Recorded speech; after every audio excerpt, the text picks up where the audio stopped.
joined today by a special guest on the Batcave Beats podcast out of Canada. He's ran over 100 marathons in 100 days. He's released consistently for the longest stretch of time in artist history. He holds the Guinness Book of World Records.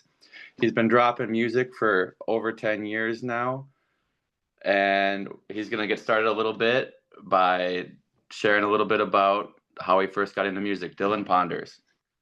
Hey man, clap for myself. How's it going? Good. So what was 10 years ago or so when you first started making music? What was the initial push to get into the music scene? Well, my inner voice was pulling me toward expressing myself. I wasn't necessarily looking to get into the music scene. I was more or less just looking to do something that I really wanted to do ever since I could remember, which was record and work on music. Um, when I was growing up, middle school and high school, I was an avid writer, writing poetry, writing journal entries, and writing songs. And I had been stacking up songs and lyrics and bars for as long as I can remember. But when I was younger, I didn't necessarily see anybody in the hip hop sphere that looked like me or was any semblance of the person that I saw myself as. So becoming a musician and becoming a rapper it seemed like a far-fetched idea at the time. And when I got to the end of my high school journey, I won a basketball championship. I was playing rugby, and my sporting background was something that I knew wasn't going to carry me through my life. And I had this inner voice. I was like, dude, you got to start recording. So I was blessed enough to have a close friend who's still my best friend to this day. He's actually the best man at my wedding this year. His name's Kalik Provo. His artist name is Set. He's a DJ as well in Toronto. Him and a couple of his comrades were recording at a place called St. Albans. It was one of the only available studios in all of Toronto that you could access if you book time. It was located in the community center. So just before I left high school, I started going to record music.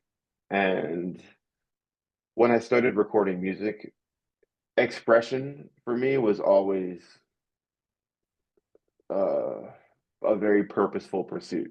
I just loved expressing myself through recording. It was just something that felt very in tune with what I'll say my purpose is on this planet while I'm in this body. And when I started recording, everybody around me knew I had something. My name DillanPonders kind of stems from just thinking about some pretty outer worldly concepts and being able to wrap those concepts up into a string of crazy songs. So I got into recording because it was something I knew I wanted to do, and I just finally listened to that voice when I was graduating high school. Awesome.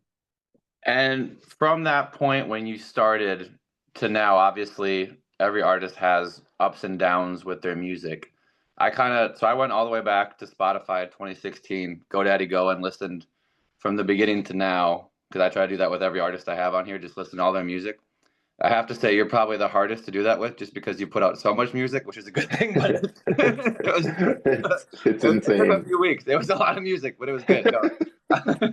I was like scrolling, I was like, this is gonna take a bit, but that's okay. Yeah, yeah. um, but was there a moment in your career where you felt like the self-doubt of being an artist or like pursuing this full time kind of took a back seat and you're like, no, this is really what I'm doing now and I feel like I'm in where I'm supposed to be? Uh, you know, I can say this wholeheartedly. I knew this was going to be my job the second I started. I went through a lot of chapters in my journey, from homelessness to addiction to selling weed out of a store to going homeless again. But throughout every chapter of my life, I was recording and making music. It was foundational for me. And I didn't start actually earning a sustainable wage from my music, like sustainable income from my streaming royalties, my publishing royalties, my mechanical royalties, my syncing bag. I didn't start making real money until maybe 2 years ago. So that was about 10 years of releasing music and not having anything to show for it in a monetary sense. Mind you, I had a very loyal fan base about 3 to 4 years into my trajectory. You know, you said you went back to the beginning on Spotify. Well, my career started long before Spotify was even used. I was releasing a slew of mixtapes on Bandcamp from 2012. I released, I think, 7 mixtapes. My first one ever was called Dopamine. Second one was called Comatose. Third one was called Overdose. Fourth one was called Numb. And I had built a mini family. And I unfortunately hadn't really found a way to monetize my artistic endeavors. And the compound effect started coming into fruition a couple years ago when I moved into this very house, into this studio that I'm sitting in now. I received my first substantial deposit from TuneCore, and I get paid now on a monthly basis from the vast array of songs that you listen to that are being streamed on a daily basis worldwide. I'm now living off of my music full time, and that's something that is incredible to me to think about, something that I'm very grateful for. But even when I wasn't earning from my music, I had no doubt that this was going to sustain me. I didn't know how. You know, it was some could call that type of perspective relatively delusional, but when you want unrealistic results, you gotta be unrealistic sometimes with how you look at things. And I didn't know how this was going to work out for me. Even when I dropped Because We're Alive, which was my most commercially successful album, I was on eTalk, I was on CP24. Those are pretty big news outlets in Toronto, Canada. I was on all the blogs and I had done interviews with some of the biggest publications. I had a publicist at the time. I ended up firing my team a couple months after that point in my career because I had ideas about releasing one song a week and starting to do things that had never been done before in the way that I wanted to do them.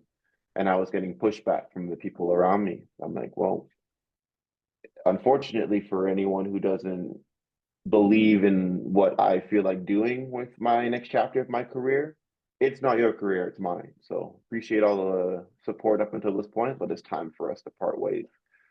And when I started releasing one song a week, which was in 2022, everything started to change for me. You know, a lot of my songs started to blow, like Planet Ponders, Bionic Man, King of a Town, Jungle. Those songs started to explode on their own because of all of the music that I was putting out. People were going back to my page and finding their favorite songs. So what I was doing was working. And there was definitely never any doubt. There were a lot of hard times and there was struggle, but I was very certain that it was going to work out. And it did. Yeah, no, I was gonna say that's about, I think probably mid to late 2022 is when I found Album Mode 2 and Bionic Man. I saw you had a Yes. song called I'm Batman. I was like, well, this is a great song. I can't. I relate to this song for some Yeah, reason. yeah. I was like, all right, I feel like he's talking to me here. I feel like this. Yeah, but you see, case in point, if I hadn't listened to my inner voice, which is something that I always listen to and have been for the last 5 years of my life, led me to some of the most profound and transformative moments. But if I hadn't listened to that voice, you would have never found me because I would have never put out those songs. And I started putting out music so frequently that I stopped promoting my music in the old fashioned way, where I would create a song and then I'd create a media plan and then I'd put X. And when I say I mean my team at the time, my manager, my co manager, my publicist. We'd put X amount of the some of the earnings from my royalties, which were never going to me, they were just going into promoting music on social media, which I was starting to realize was an echo chamber. Because I want to touch on something before we move on to the next question. A lot of artists are doing really well on social media. I've seen artists with 400,000, 600,000, 1 million followers. And their reels and their posts have thousands of likes, great engagement. But I'll go to their Spotify and they'll have like 15,000 monthly listeners. And clearly their attention is going toward social media, which is working on social media, but it's not necessarily bringing in any new listenership on DSPs. So I said, okay, well, fuck that route respectfully. I'm just going to double down on creating some of the best music I can, and I'm just going to keep putting it out. And mind you, I have one of the biggest catalogs in the world right now. Like, there's so much music. It's almost an understatement to say there's so much music, but I love that though because I want people to open my catalog and just get lost. There's so many different things for them to fall into. So I focused all my energy on just creating great music and putting it out consistently and believing that that would start bringing in fans like yourself and listeners who have never heard me before. And as I said at the end of my last spiel, it worked. So Yeah.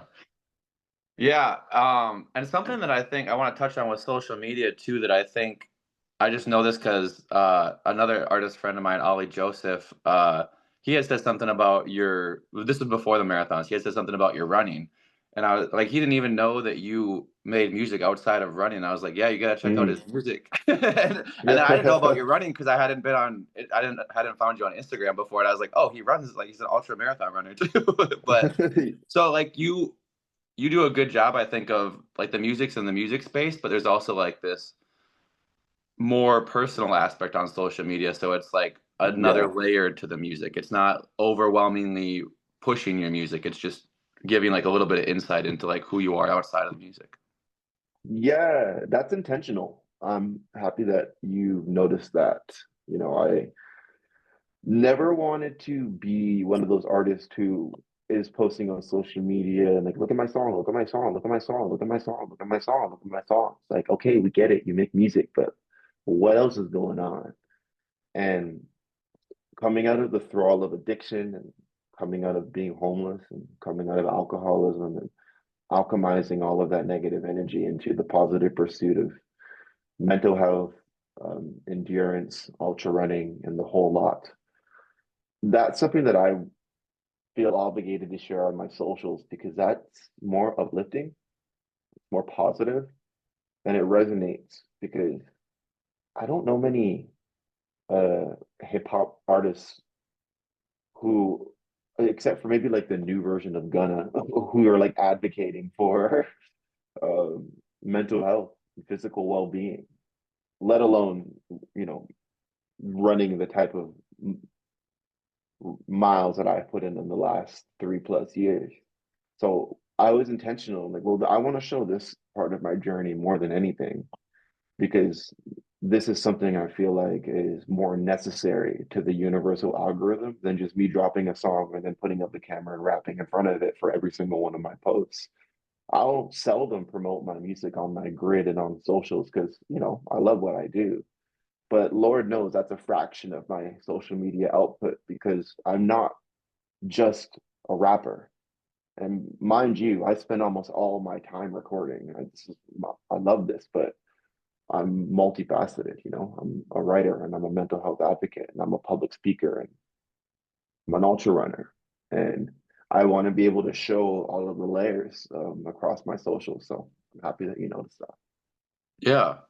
You kind of touched on addiction and homelessness kind of in the early stages of your career. When you walked away from that, was that something where it was like a day thing where you woke up and said, "This is I have to be done with this," or what was that transition like for you? Mm. You know, it was a step by step transition because when I got out of my last stint of homelessness, I was still drinking all the time. So it wasn't like I went cold turkey and put everything down at once. I started with putting down opiates. The next step was putting down cocaine. The next step was putting down tobacco. The next step was putting down weed, and so on and so forth. Everything was a step by step process for me. And putting down all of these things became possible when I decided that I'm never going to drink again. Because uh, unless you're really close to me, like my fiance or my family, like I had a fucking problem with alcohol. I can curse on here, right? Yeah, yeah, you're fine. Okay, sorry, just I don't want to let it rip with Yeah, that. yeah, yeah, you're good. I had a problem with alcohol. I was drinking a 2 6er a day for years on end, and it was becoming so bad that I was barely finishing. It was affecting my artistic output. It was affecting my self-esteem. It was affecting my energy. It was affecting how I processed my trauma, which I didn't even realize I had as much trauma from my childhood and formative years until I stopped drinking and then unearthed a lot of the things that I was kind of pushing under the rug. So when I got out of homelessness, um, I was working at a dispensary for a while. And then when the government privatized THC sales, all dispensaries closed down. And this was a time where essentially like my main source of income was now taken from me. And I was with my ex-girlfriend at the time, and I went and I lived with her. And this is no shade to her, but I doubt she'll ever watch this. But she was an alcoholic as well. So when we were living together, the alcoholism was just insane. Like when I left her after moving in with her for a couple of months, I moved back to Toronto and doubled down on my drinking. After getting with my fiance, but getting with Ali, who was a close friend of mine for a lot of years up until we decided to get serious. I stepped into that relationship with a huge dependency on alcohol. And after nearly a year of self-loathing, of being like reactive, being more argumentative than I even like to admit, um, we went on vacation and went to an all-inclusive resort. And it was on this resort I was throwing up blood. I was thinking about my life and what was going to happen if I didn't stop drinking. And I decided to put down alcohol. And when I put down alcohol, that very same day, I went to the beach and I went out for a run. And it was so uncomfortable. I hated it, but I felt so good when I was done. And when I got back to Toronto, I started running consistently. And as I started running, I started thinking about what type of person I want to be in this world and how I want to create music and how I want to be felt by my fans. And just I started really diving into, facing myself rather than escaping myself. And slowly but surely, along that process, I stopped smoking weed. I stopped smoking tobacco. Ran my first marathon, ran an ultra marathon, and started realizing that I was physically as capable as I decided that I was. If I decided I was going to do something, no amount of discomfort would stop me. And I found a lot of growth in that mindset. And here we are, anybody who knows about my musical journey is pretty aware that I run now too, which is kind of cool because cool to know. Yeah. No, it's interesting you talk about putting down weed just with how many artists use it as like a almost like a lyrical lubricant for like creating thoughts and ideas. Yeah, totally. Uh, and initially when I first found you, like when I first found Album Mode 2, I was just like it felt like just really, really good smoking music. Where I was like, this is like the best smoking music I found since like Kid Cudi way back in the day. And then it's Totally. That was it's the goal. yeah, yeah. It was like this is just great music to smoke to. And then I remember like following your journey as I like found your socials and you talked about like putting it down. And you listen to your music now and like your your voice hasn't like completely changed, but it went from this like a lot of the songs aren't this like I don't want to say they're not the slow melodic like smoke music, but it's almost more like it sounds the same, but it almost feels more like workout music, like as you started working out more. Like the new Hmm. stuff you put out, it's like stuff you can run to. And it's weird because you listen to the songs side by side, and it's just not like you like rebranded your sound or anything, but it like the inflection of like the lifestyle almost seems like it changed the music in a way. Absolutely. And that wasn't intentional. That was kind of just like a subset of new sounds that stemmed from the subset of new activities. I still have my melodic songs, but when I'm singing, I'm pulling from a different place because my fiance still smokes. Everyone in my life still smokes. My baby sister, my dad, uh, my boys, everybody smokes. I don't vilify weed the same way I do with alcohol.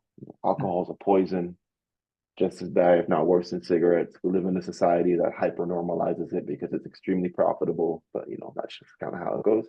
But THC it's medicinal. It's awesome.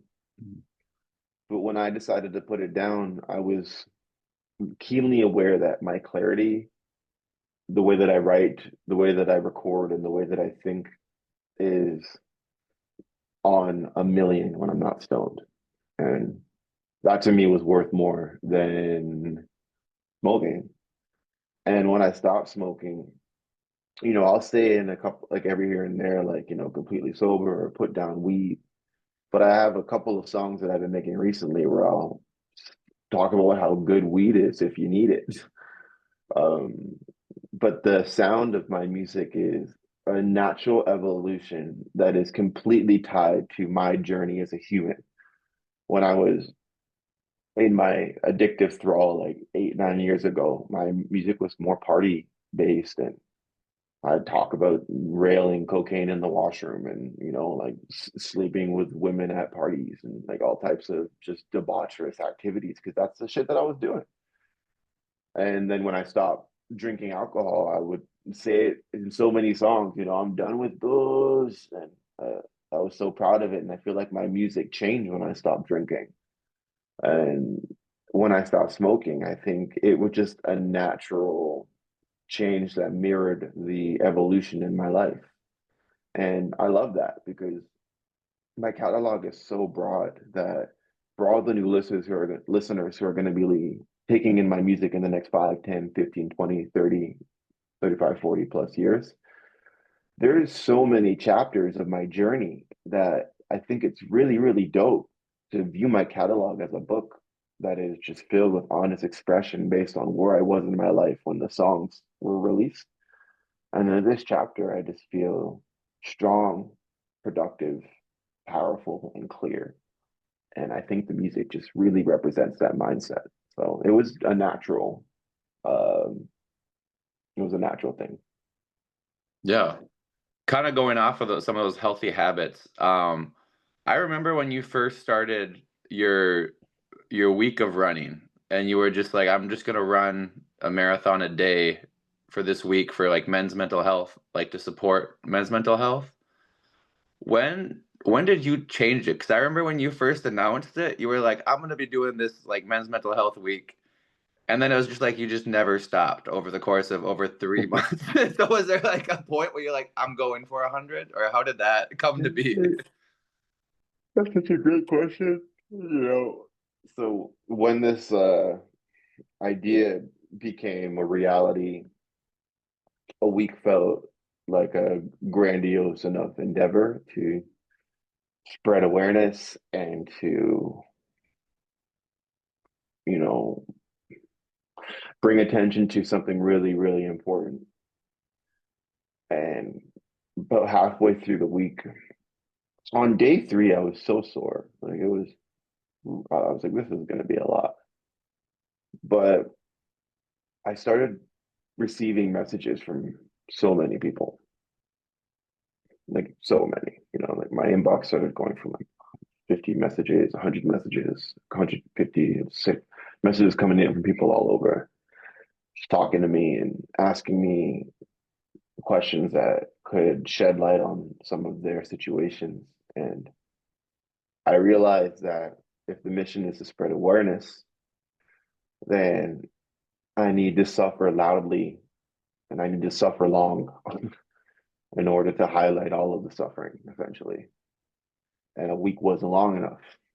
Um, I remember near the end of the week, I said, I'm actually going to do this till the end of the month. Made that announcement. The feedback was crazy. And every day on the runs, I intentionally spoke about perspectives and touched on mantras and discussed tools that I have used to get me out of some of my darker times. And I realized that that message was also spreading and it was starting to break through the algorithm and touch a lot of lives. So when I got to the end of 30 days, I think it was around day 20, 21, when I was like, I was laying in bed beside my fiance. We were just reminiscing. We usually talk in bed at the end of the day. And I said, I want this to be something that is remembered for the right reasons. And I just don't think a month is long enough. And she's like, why?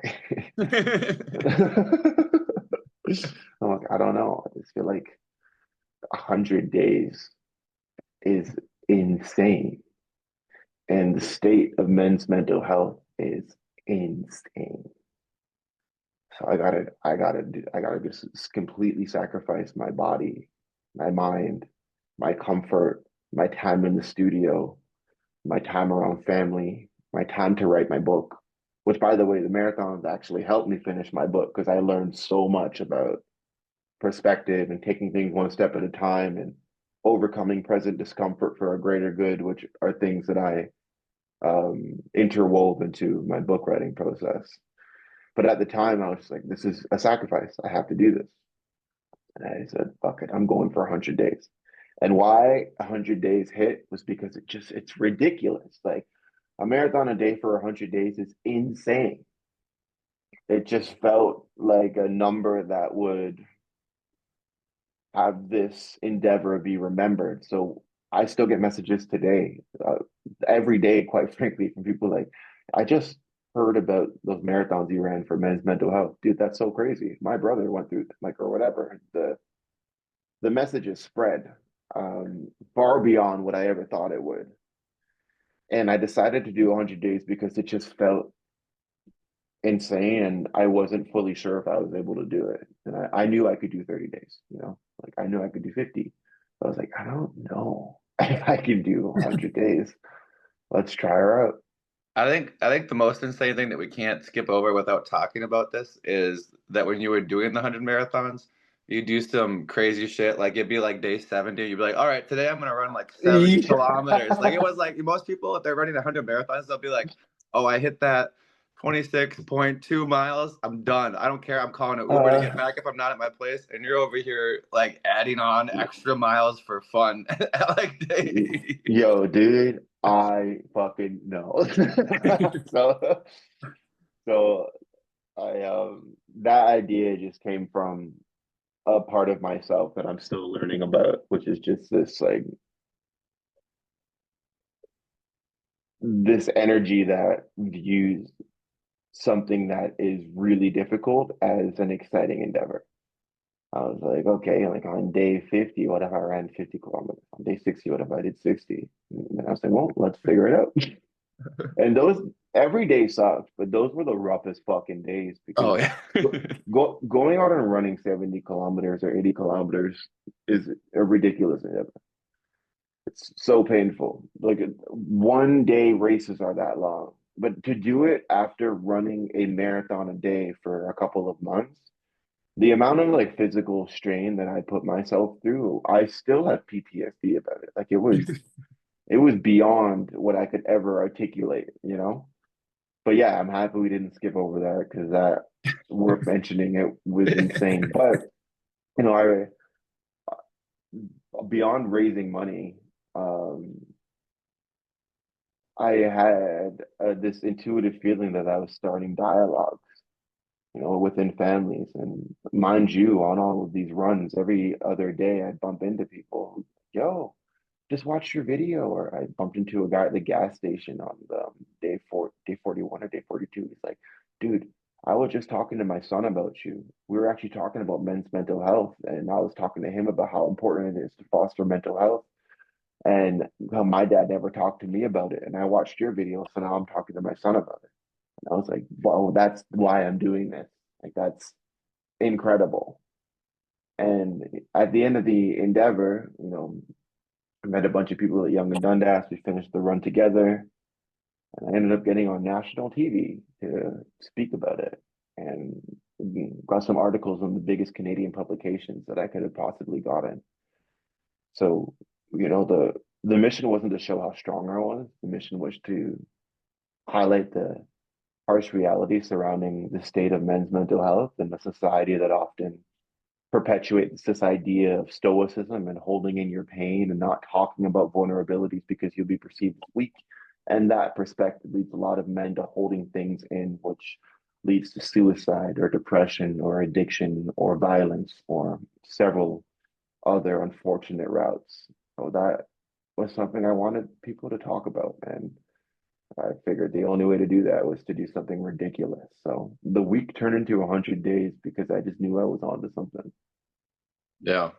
No, I remember end of July, start of August. You were in kind of the thick of it then.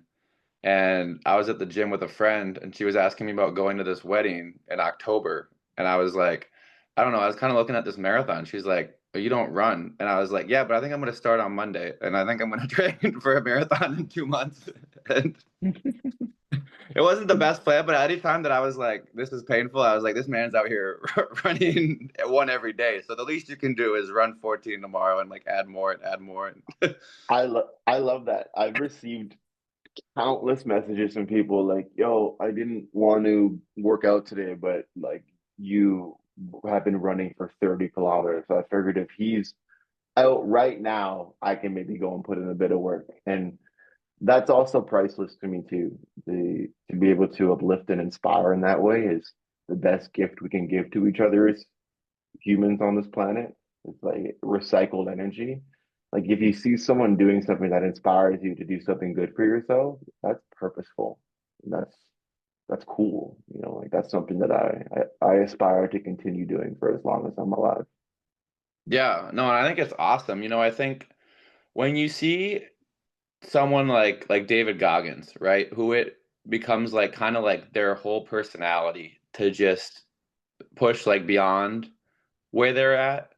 It almost like when that's all you see from that person, it almost like it's what you expect. So then when you have someone Yeah. else on social media that you see like yourself who's doing something similar, it's like, oh, this guy, like, because David Goggins' transformation was so long ago that like I think now it's just like who he is as a person. Whereas like Hmm. whereas yours is more relatively new and you're like, oh, this guy, you watch the change and you're like, oh, if that guy can do it, maybe I can't do it at that level, but I can do more than I'm doing for myself right now. I love that right there. Like we all have different levels, and to even just look at that endeavor. And even my fiance and I were recently just going through a lot of the videos I was filming during that time. And she's like, "You like transformed in front of all of our eyes." And I was like, "Yeah, I transformed in front of mine. Like I did so much learning. And throughout this process, I feel like a lot of people looked at their journey, whether through fitness or their entrepreneurial journey or their creative journeys or whatever it may have been, and we're like, "Why I can do a bit more." And that's amazing because, sometimes you just need someone to remind you that you're capable of so much more. And that's a gift that I'm grateful to have given because that's also a gift to me too. Like it fills me with purpose to know that the such a painful and wildly incomprehensible endeavor uh, added some positivity into this world. Like that's the goal. Yeah, during that journey, you kind of touched on it a little bit, but was it hard to say, all right, I'm running these 100 marathons. that's enough. Like I'm dedicating, a good 4 or 5 hours of my day every day for 100 days. Maybe I can chill on the music or chill on the book. Was that hard to like keep all of that locked in as well when you're in constant pain from running all day? Yes. It was very hard. There was never a lack of motivation. There was just a lack of energy. Like I was determined to continue releasing one song a week. I dropped Onward We March with my brother Adonis during that endeavor. I compiled album of Volume 5, which is slowly becoming my highest streamed album, which is pretty cool, during that endeavor. And it was rough. Like there were so many days where the second I got home, my body knew that I was finally done running and the lactic acid would flow and all my muscles would lock up and it'd just be a race against the clock. The time between the marathons happened so much faster than the actual marathons because that 5 to 6 hours a day felt like lifetimes, like to compare it to something really painful, but obviously different. Like if there's someone standing on the corner waiting for the bus all day, or if a woman's like giving birth all day, she's gonna have had a longer day, even though the hours are the same. Mhm. I was fucking in it. And when the marathons were done, I'd get home at like 4 or 5 p.m. and it'd just be a race against the clock. Because before I knew it, 10 p.m. would come and that's when I try to get to bed because I needed sleep. But it got to the point where sleeping was even hard because it was just painful to lay down. And then before I knew it, the morning had arrived and it was time to get out and get after it again. And to try and squeeze in working on a book, being present for my fiance, checking in on my mom and my family, interacting with fans, figuring out what the daily message is going to be the next day, recording music, working on artwork, filming content. It was a lot. Um, it was sensory overload, and I'm so happy it's over.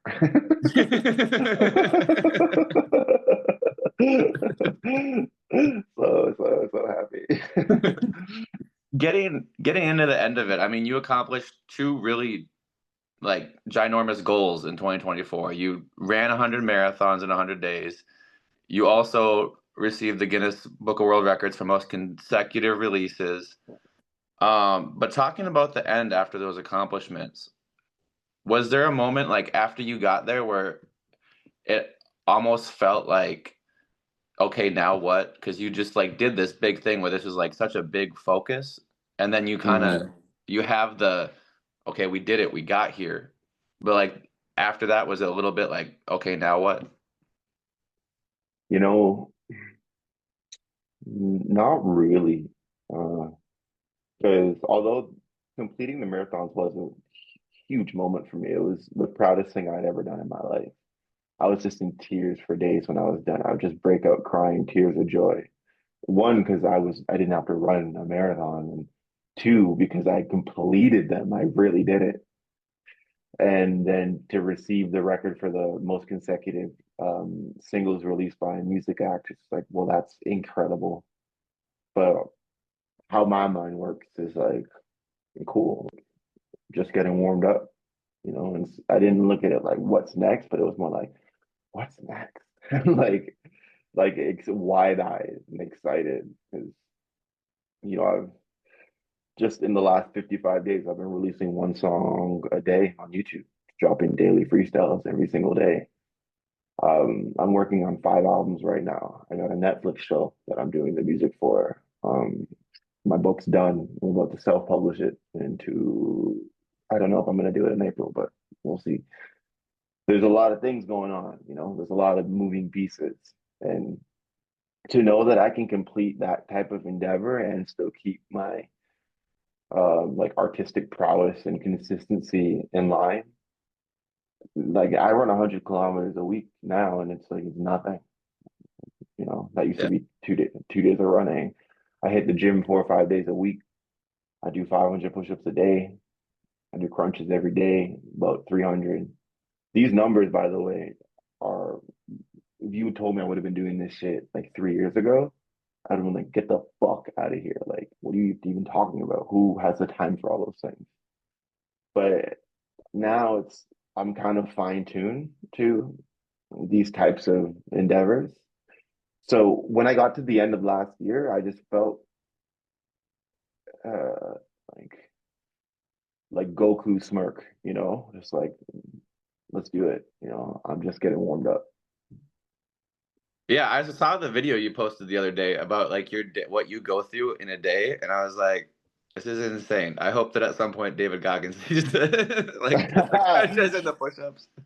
I have a bar in one of my songs that I put one Crap. of the daily freestyles. But you got to try and catch up on those. They're hard to keep up with. I'm dropping a freestyle every day on YouTube for the next year, just atop of my weekly releases. And I one of It the just wasn't songs, enough. yeah, uh, trying to make sure this legacy is untouchable. But when I said I'm mobbing, what's a goon to a goblin? People say, Dylan, you're like David Goggins. I say, no, I'm not. I'm way worse. And like that part just always makes me laugh. No, and I think one of the coolest things about it is there's not always, but a lot of times with music there's negative vices associated with whether it's the process, the enjoyment of it. Like, some people say, "Oh, I like this artist only when I'm fucked up or when I'm out partying." And I think there's like this new movement now of people trying to create like more of a positive environment around the music almost, Hmm. which I think is it's cool to see because I think music's always been something that can positively impact people's lives, but in a way, Absolutely. it's it's been like a weekend thing. So it's a weekend event. So people are going out and they're drinking when they listen to it and Hmm. whatever. But like, there's like this new movement that I've seen with artists where it's like, all right, how can I use my music to like make people's lives better? Yeah, that's Like, essentially what I have been trying to do as of late. And I don't know if I can speak for anyone else, but I'm glad to know that from your point of view, there is a movement around this because that's what needs to happen. But the amount of messages I receive from people on my socials or via email about how positive they feel when they hear my music or how empowered they feel or motivated or inspired or all of the lot.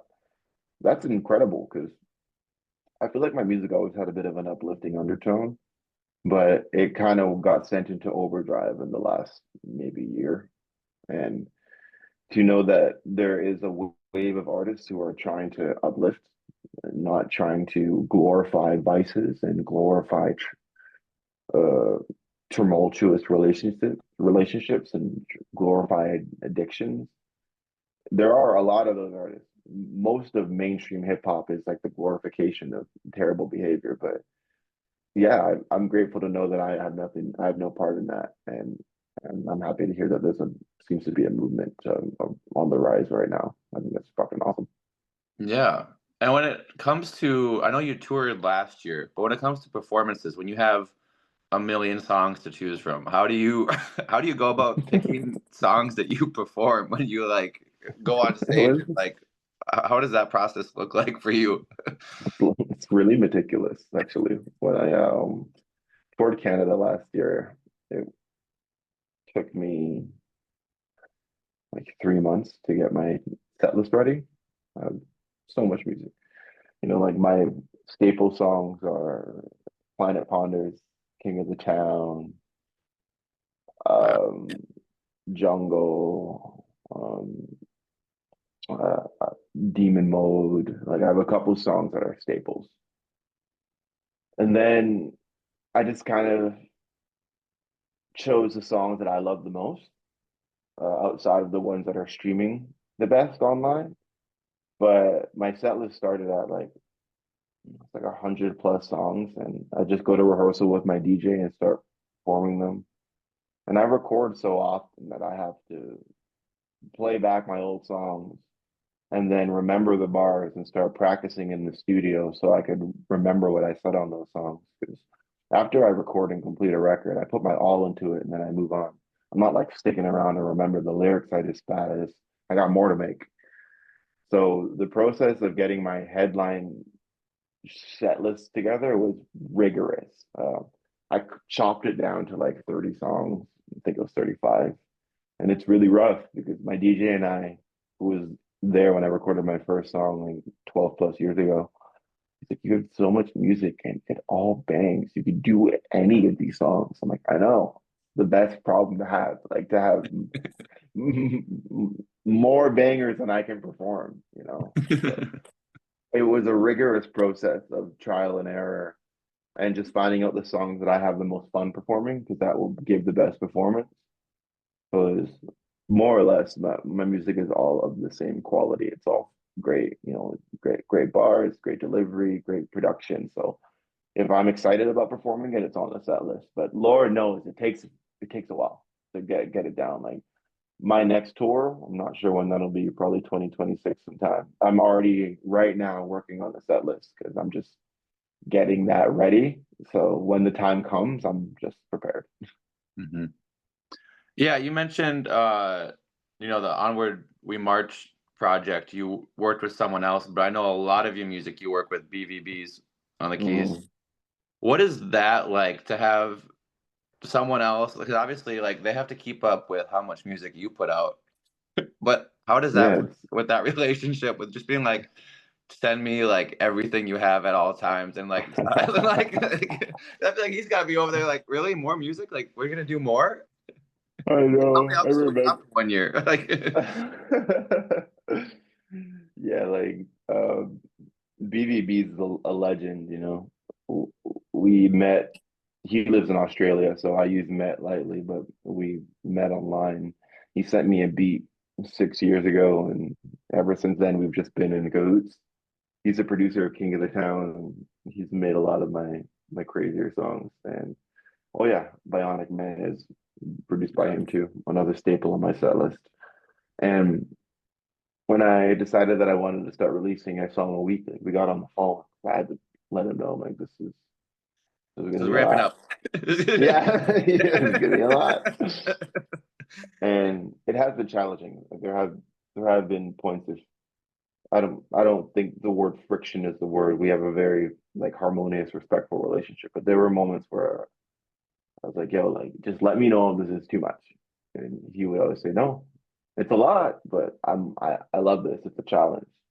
And there have been so many times where he wasn't sure what he'd come up with, and then he'd send me a pack of like 4 beats that were better than anything I've ever heard. And since there are about 4 to 5 weeks in a month, on a monthly basis, he just sends me around 5 to 6 beats. Um, and it's just been like that for almost 3 years. That's awesome. Yeah, Like we just have. monthly. It's a well-oiled machine now. Like it's like our normal is so abnormal, but he sends me like 5 to 6 beats on a monthly basis, and that's all I need, and sometimes more. Um, and I'll finish the records, and he'll master the records. Sometimes I'll master them. We both know how to mix and master, so I always mix my vocals. And working with BBB is great because he lives in Australia. So when it's nighttime here, it's daytime there. So we're like a 24-hour machine. Oh yeah. So while I'm sleeping, he's mixing and working on production. And then when he goes to bed, I'm recording and mixing the vocals and so on and so forth. So we're a 247 machine. Yeah. So yeah, there have been challenging weeks for him, I know, because my output is ridiculous. But I think that it's a challenge that he rose to and met and surpassed every time. It's helped him become a better producer too. Like he's one of the best in the world, in my opinion. So yeah, grateful That's for that guy. awesome. Yeah, one thing I kind of want to touch on kind of quickly, but when you do stuff like this, whether it's like stuff that isn't done or maybe in a lot of cases even thought of, whether it's 100 marathons or coming up with this strategy of putting out not only the most consistent release schedule ever and then adding the freestyles on top of it. Obviously, there's people that know that that's something that they want to accomplish, and so they add some negativity to it in a way of saying like, oh, this might be bad for your body, this might be this, that, and the other thing. Hmm. what is your solution to handling that part of it? Because there's always going to be people, saying that like, oh, this isn't the right way, even if you're doing something positive, because there's a little bit of that, like, I can't do this, so I don't want someone else to do it type of thing. Well, there it is, right there.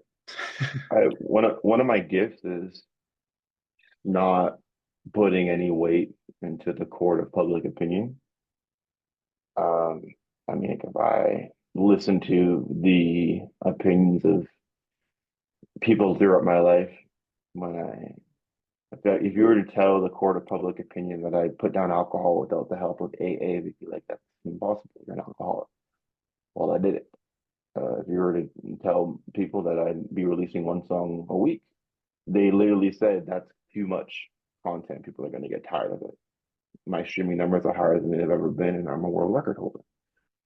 When people say that, running's bad for your knees, I'll be like, well, actually, it's not. It strengthens the bone density and the cartilage. It's not. Um, More often than not, people project when they see something they don't fully understand. And I get human psychology, so that's always going to be a constant when it comes to the types of things that I do. But to speak quite candidly, like I don't, unless the opinion's coming from me, I don't care about it. Like, I don't lose sleep over opinions, and I get comments from people like, "I missed your old music." I'm like, well, luckily it still exists. You can go listen to it at any point, and then you can listen to it at any point in time. It didn't go anywhere. It's still there. Yeah, yeah. We're like 500 push-ups a day. That's bad for your chest. I'm like, my chest feels fine. My arms feel great. I feel like I'm in the best Like, shape of my life. I think that yeah, speaks. I feel great. Like I'm sore a lot, but it's called growing pains for a reason. They hurt. Like, unless you're my fiance, and even to an extent, like if she had any opinions about my artistic path, I wouldn't care because it's not her path. She doesn't, by the way. She supports everything I do, and she knows better than anyone. She's seen me put down all the substances I used to be a prisoner to, and she's seen me transform from a 300-pound alcoholic to whatever you call me now. And she's watched me say, I'm going to start doing this. I'm going to start making my own artwork. I'm going to fire my team and become self-managed. She's seen me do it all. So when I say I'm going to do something, she's like, I bet you fucking are.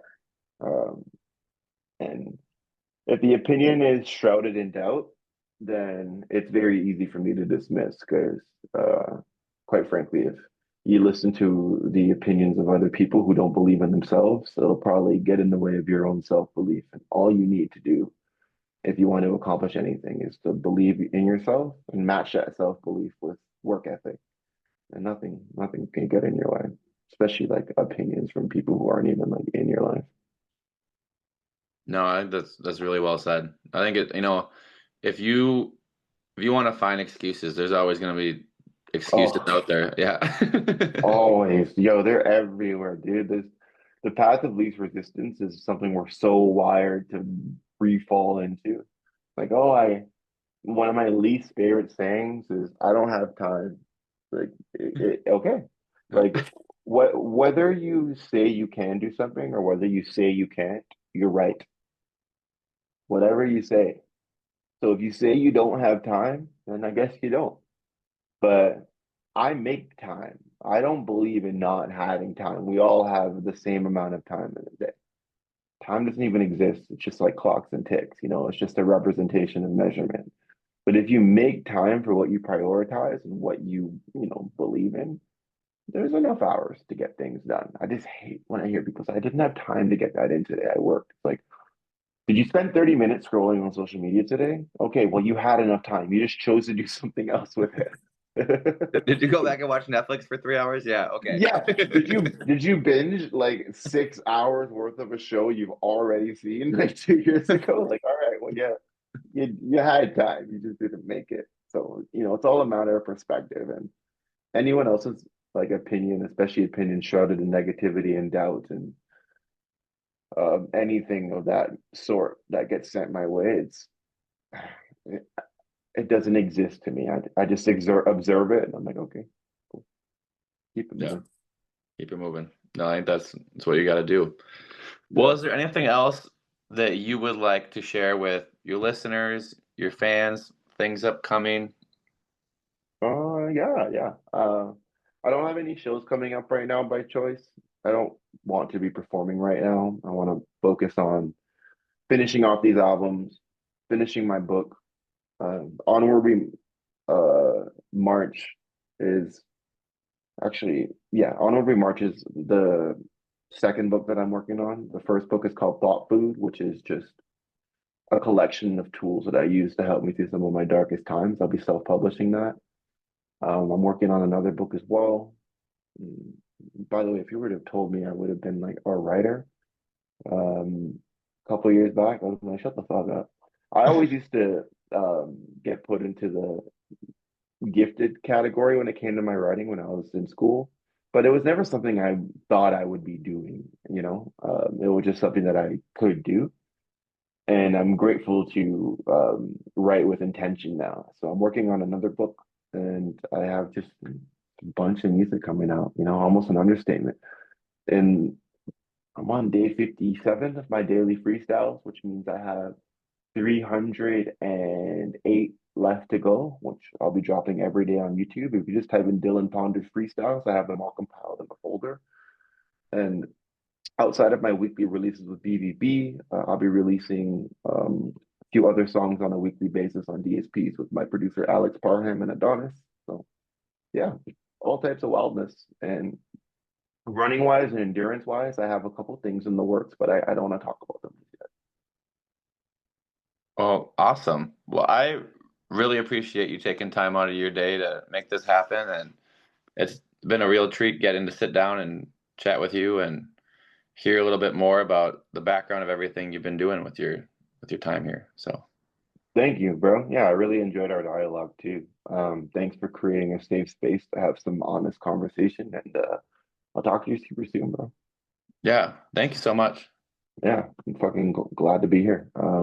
Enjoy the rest of your night, and I look forward to the next time we connect.